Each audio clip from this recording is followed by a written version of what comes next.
Salam sejahtera Malaysia. Denyut nadi suara rakyat bergema di channel ini. Sebelum kita mulakan berita pada hari ini, jangan lupa tekan butang subscribe, like dan share. Sila tinggalkan komen anda. Denyut nadi suara rakyat terus bergema di channel ini.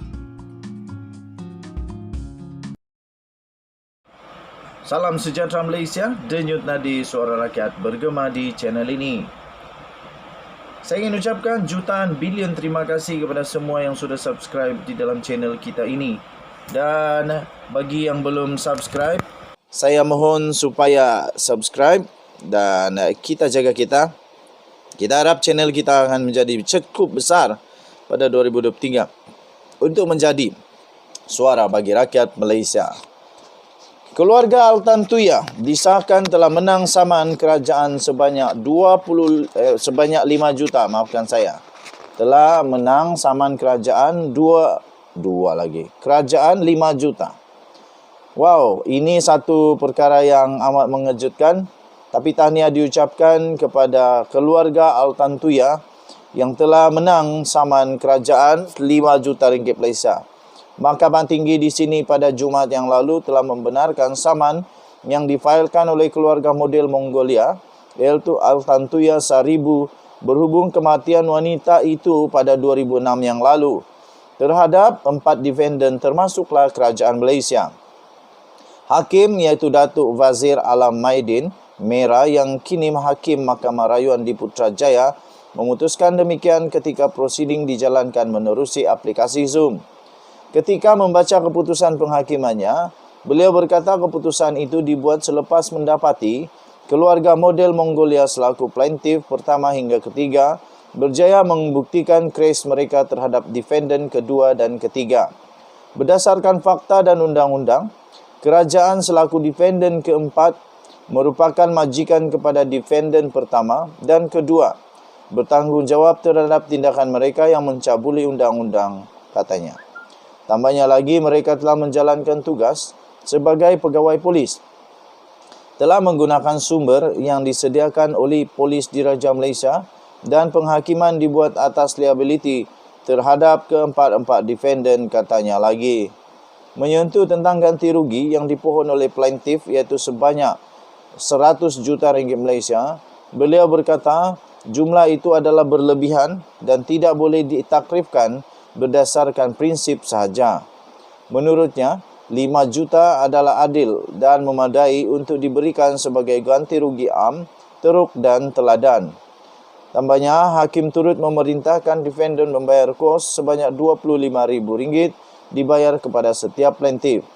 Bapa mendiang iaitu Dr. Saribu Setev, ibunya Altas Setev Sanja, serta 2 anak lelaki Altan Tuya iaitu Maguru Sagai Baraya Jagal Jal dan Altan Sagai Mungkatugalga memfailkan tuntutan saman pada 4 Jun 2007 yang mendakwa kematian model itu menyebabkan mereka mengalami trauma mental dan psikologi, melayakkan mereka dibayar pampasan serta mendapat ganti rugi teladan dan teruk.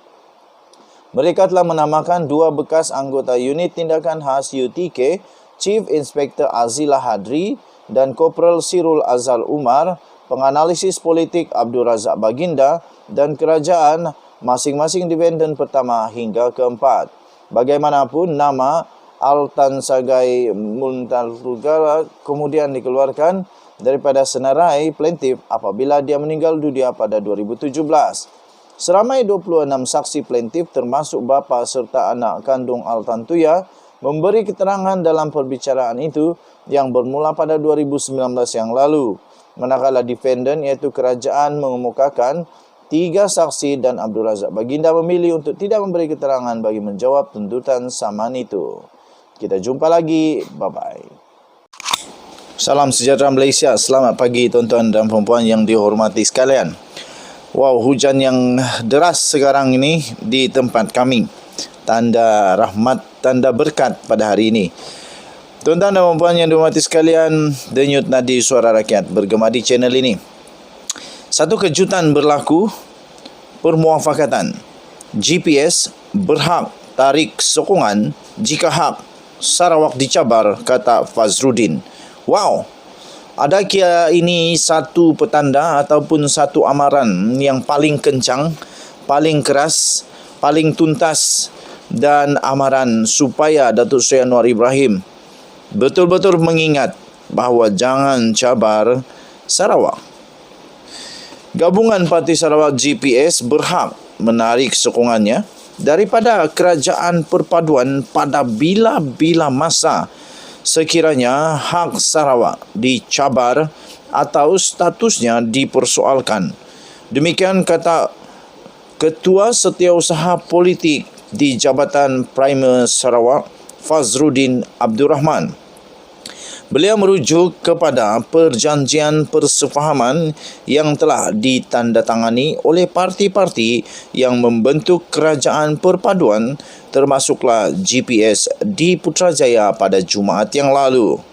Jelas Fazruddin, persefahaman itu hanya berfungsi untuk memeteraikan pembentukan Kerajaan Perpaduan yang dipimpin oleh Perdana Menteri Datuk Seri Anwar Ibrahim sehingga akhir panggal berada dalam keadaan yang stabil.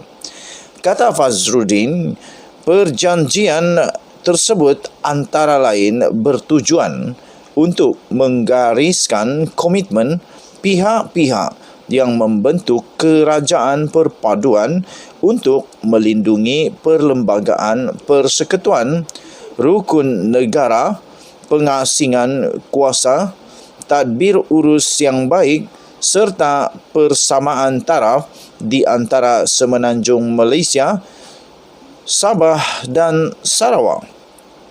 Katanya, pada masa yang sama, ia memastikan Kerajaan Perpaduan yang dibentuk akan stabil kerana parti-parti dalam kerajaan terikat untuk menyokong Perdana Menteri dalam meluluskan rang undang-undang di Parlimen, ujarnya lagi.